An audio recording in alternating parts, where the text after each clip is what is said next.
В Балаклею вернулись 12 тысяч эвакуированных ранее жителей. Работы по разминированию территории продолжаются. Изъяты около 1000 взрывоопасных предметов.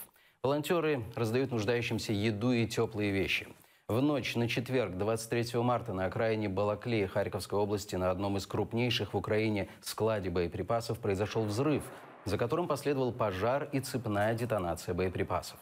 По данным Минздрава, в результате пожара и взрывов 1 человек погиб, еще 2 получили ранения.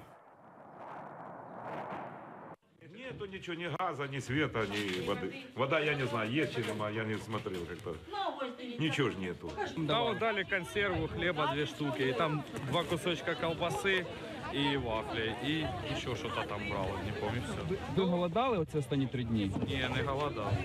Я вам все дал, у вас, смотрите, есть хлебушек, у вас есть паштет, у вас есть консервы. Пожалуйста, не задерживайте очередь, держите банку и проходите, не задерживайте, пожалуйста.